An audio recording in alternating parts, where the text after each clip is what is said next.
Hi అండి. అందరు నమస్కారం. నా పేరు కిరణ్. ఇప్పుడు మనం మాట్లాడుతున్నాం కార్తీక దీపంలో నాకు కొన్ని కామెంట్స్ అయితే వచ్చాయి. ఆ కామెంట్స్‌కి నేను చెప్పాను మార్నింగ్ వీడియోలో. ప్రతి ఒక్కరికి రిప్లై ఇస్తా అనేసి. అలాగే కొంచెం అప్‌గ్రేడ్‌గా ఆలోచిద్దాం. ఏం జరుగుతుంది ఎక్కడ అనేసి. మీకు అందరికి ఒక విషయం చెప్తున్నాను. ఎవరు ఫేక్ వీడియోస్, ఫేక్ థంబ్‌నెయిల్స్ చూసి నమ్మద్దండి. అసలు సీరియల్ ఎలా ఉండబోతుంది అనేసి ఒక ముక్కలో చెప్పాలంటే కార్తీక్ బాబు కొంచెం స్లోగా ఉంటాడు. ఆ స్లోగా నిజం తెలుసుకునేంత వరకు వెయిట్ చేయండి. వెయిట్ చేశారంటే నాకు తెలిసినంత వరకు 1 మంత్ నుంచి 2 మంత్స్ వరకు పెట్టచ్చు. అలాగే దీపాకి ఎప్పుడైతే నిజం తెలుస్తుందో ఆ రోజే మన సుమిత్ర గారికి వాళ్ళకి నిజం తెలిసే ఛాన్స్ అయితే ఉంది. ఇప్పుడైతే 100% కార్తీక్ అయితే ముందు పట్టు చెప్పడు. ఇది మాత్రం రాసి పెట్టుకొని కావాలంటే. ఇప్పుడు మనము మెయిన్‌గా నాకు కొన్ని క్వెషన్‌లు అయితే వచ్చాయి. ఆ క్వెషన్‌లకి నేనైతే మీకు సమాధానం చెప్పాలనుకుంటున్నా. ఫస్ట్ క్వెషన్‌లు ఏదో తెలుసుకోండి మీరు. తర్వాత మనము ఆన్సర్‌లు దానికి నేను మీకు అన్నిటికి ఆన్సర్‌లు చెప్తాను.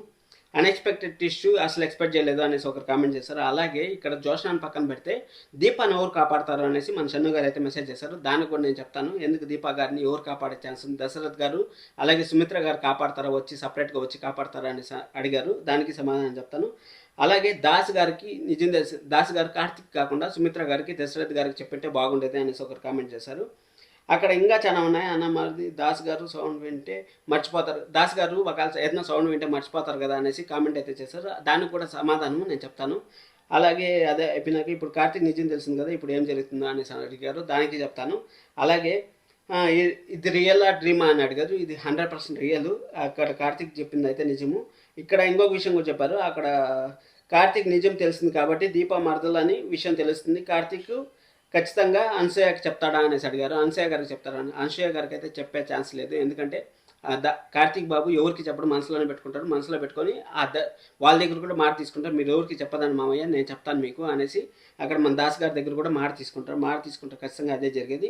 ఏదేమైనా జోష్నాకు మాత్రం ఫేవర్గానే తీస్తారు. ఇప్పుడు కార్తీక్ నిజం తెలిసినా ఏం చేయలేడు. ఎందుకంటే జోష్న ఇచ్చిన ఫేవర్ మీద సంతకం పెట్టాడు కాబట్టి, పేపర్ మీద సంతకం పెట్టారు కాబట్టి జోష్న చేతిలో కీలు బొమ్మలా ఉండాల్సి వస్తుంది. ఒకవేళ ఏమైనా చేయాలంటే ముందుగా జోష్న దగ్గర నుంచి తెలివిగా ఆ పేపర్స్ తీసుకోవాలి. ఆ తర్వాత ఏమైనా చేయడానికి అవుతుంది అనేసి అన్నారు. ఈ క్వశ్చన్కి నేను ఆన్సర్ చెప్తాను. మీరు త్వరగా చెప్పేస్తున్నారా అని చెప్పేసి అన్నారు. ఎక్కువ ల్యాగ్ చేస్తే ఎవరు చూడరండి. దానికోసం అనేసి సింపుల్ పాయింట్స్ అయితే నేను తీసుకొని చెప్తాను మీకు. ఇదొక క్లారిటీ అయితే ఇస్తాను లక్ష్మి గారు మీకు. Karthik would have been signed in the Karthik sign చేశారు అన్నట్టు ఖచ్చితంగా సైన్ అయితే చేశాడు. అక్కడ సైన్ చేయకపోతే వేరే ఆప్షన్ లేదు.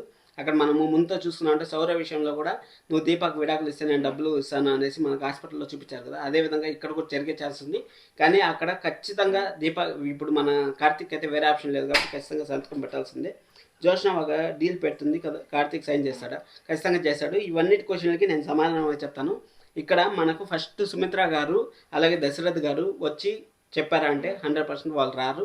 వాళ్ళు వచ్చినా కానీ ఏం జరుగుతుందంటే అక్కడ వాళ్ళ నాన్నగారు ఉన్నారు కదా, నాన్నగారు పరువు తీసేది బాగుండదు, మామగారు పరువు తీసేది బాగుండదు కాబట్టి అన్సే మన సుమిత్ర గారు అయితే 100% హాస్పిటల్కి అయితే రాదు. ఇక్కడ జోషానే అక్కడైతే బ్లడ్ డొనేట్ చేస్తుంది. జోషాన చేయొచ్చు, లేకపోతే అక్కడ ఎవరైనా వేరే వాళ్ళు అదే థర్డ్ పార్టీ అని చెప్పారు కదా, డోనర్ నేనే పంపించాలని చెప్పింది కదా, వాళ్ళు వచ్చి బ్లడ్ డొనేట్ చేసే ఛాన్స్ అయితే హైగా ఉంది. అది అయిపోయిన తర్వాత అక్కడ జోష్న వెళ్ళిపోయిన తర్వాత మన దాస్ గారు అయితే ఖచ్చితంగా కార్తీక్ నిజం చెప్తారు. కార్తీక్ నిజం తెలిసిన తర్వాత కార్తీక్ ఎవరికి చెప్పరు. ఎవరికి చెప్పకుండా అక్కడ నిజం ఏం జరిగింది, అసలు ఏం జరిగింది అనేసి కార్తీక్ మళ్ళీ రీక్రియేషన్ చేస్తారు. రీక్రియేషన్ అంటే ఇప్పుడు మనము ఇన్వెస్టిగేషన్ చేస్తారు కదా, ఆ విధంగా ఇన్వెస్టిగేషన్ చేస్తారు. కానీ ప్రతి ఒక్క క్వశ్చన్కి కార్తీక్ అయితే రేపు ఎపిసోడ్లో సమాధానం వస్తుంది. ఎందుకంటే జోష్న ఫస్ట్ నుంచి ఎందుకు పక్కబట్టింది, అసలు ఏం జరిగింది ఎక్కడ అనేసి జోష్నాని మళ్ళీ రీక్యాప్ చేస్తాడు.